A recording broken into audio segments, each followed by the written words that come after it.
Para actualizar la base de datos por código teníamos dos posibilidades: hacerlo utilizando el business component de la transacción a través de sus métodos, o hacerlo exclusivamente dentro de un procedimiento a través de los comandos new, for each con asignación directa de los atributos a ser modificados y el comando delete. Como vimos, con ambas opciones se controla la unicidad de registros, es decir, nunca se permite dejar en la base de datos registros con clave primaria o candidata repetida. En el ejemplo, nunca se permitirán dos atracciones con el mismo identificador. Y si, por ejemplo, attraction name fuera clave candidata, tampoco se permitirían dos atracciones con el mismo nombre. Esto es chequeado automáticamente por el business component o por el comando en el procedimiento antes de intentar la operación sobre la base de datos. Hasta ahí lo que es igual. Ahora veamos las diferencias. En lo que hace al aseguramiento de la integridad referencial, la inserción, actualización o eliminación vía Business Component chequeará antes de realizar la operación que la integridad referencial no se viole, tal como lo hace la transacción.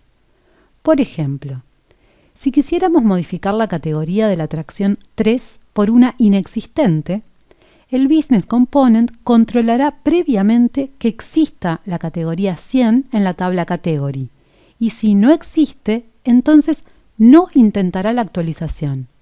Y además nos cargará un mensaje de error indicándolo en la colección de mensajes que nos devuelve si se lo pedimos.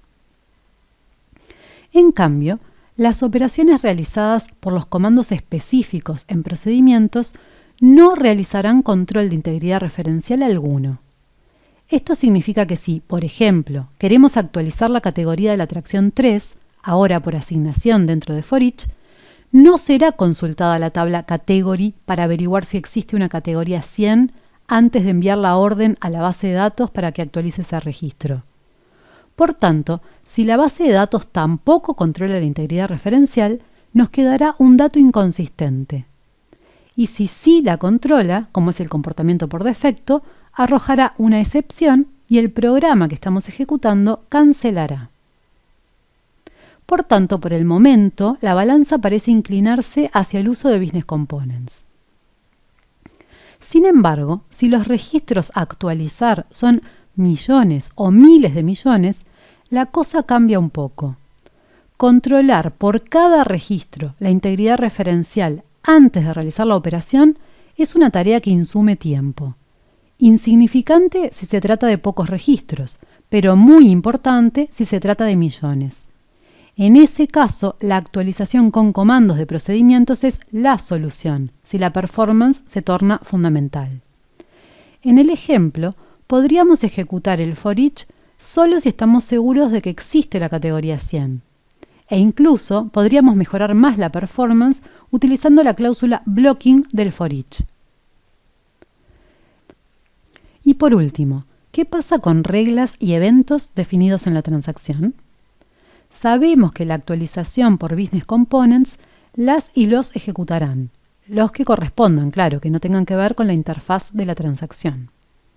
Así, si tenemos una regla de error que no permite ingresar una atracción sin nombre e intentamos, por ejemplo, insertar una atracción nueva autoenumerada a través del Business Component, ¿se permitirá? No, no se permitirá, y el error quedará capturado en la colección de mensajes. En cambio, cuando se trata de comandos de actualización de la base de datos en procedimientos, la transacción no interviene en absoluto. O bueno, solo interviene en la medida en que define la tabla de la base de datos, pero solo para eso. Entonces, las reglas o eventos no son considerados para nada. Por tanto, en el ejemplo, así exista regla de error, la inserción a través de comando new en un procedimiento no estará ni enterada e insertará el registro con nombre vacío sin ningún problema. Otra vez, aquí la balanza se inclina claramente hacia la utilización de Business Components en lugar de comandos de actualización en procedimientos, dado que nos aseguramos de que toda la lógica de datos se ejecute. Podríamos repetirla en el procedimiento, pero sabemos los problemas que acarrea la duplicación.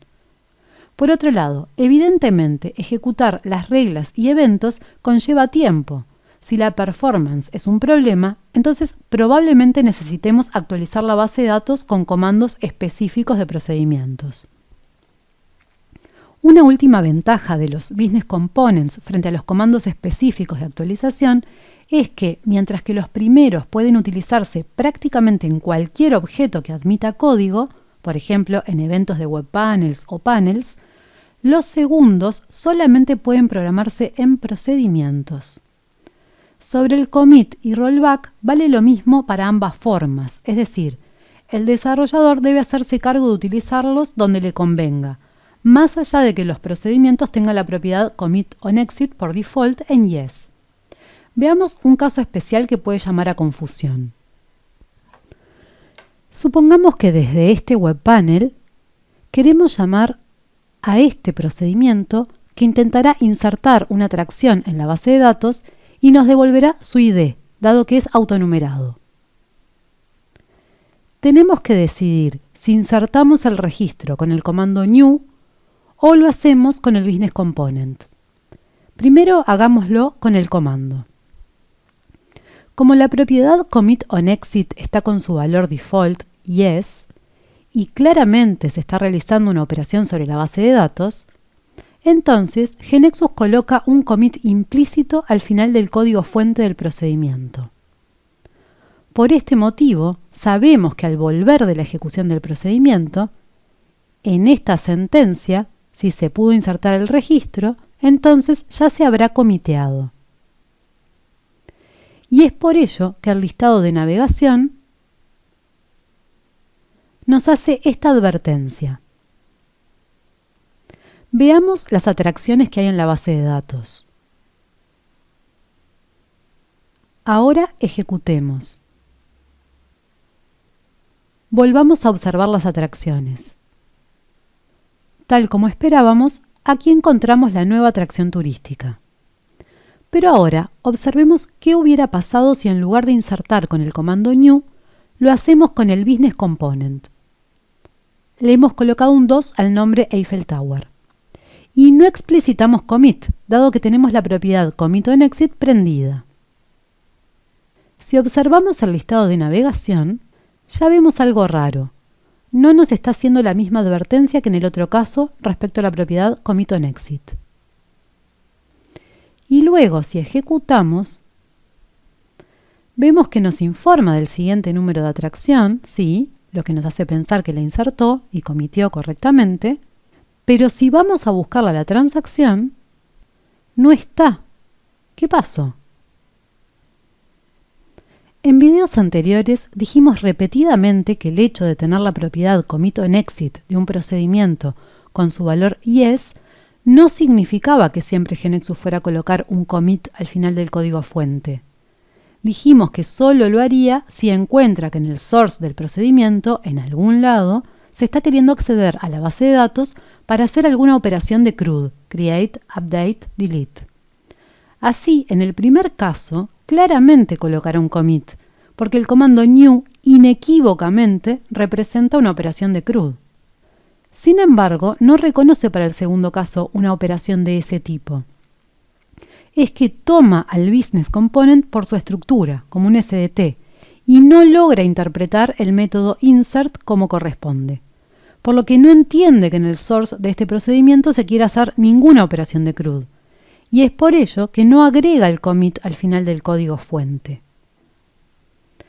Así es que en este caso, por ahora, no tendremos más remedio que explicitarlo. Si ahora probamos,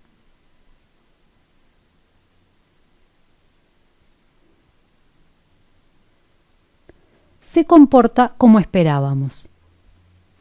Con esto vimos las principales diferencias entre realizar operaciones de CRUD con Business Components y hacerlo directamente en procedimientos a través de los comandos específicos.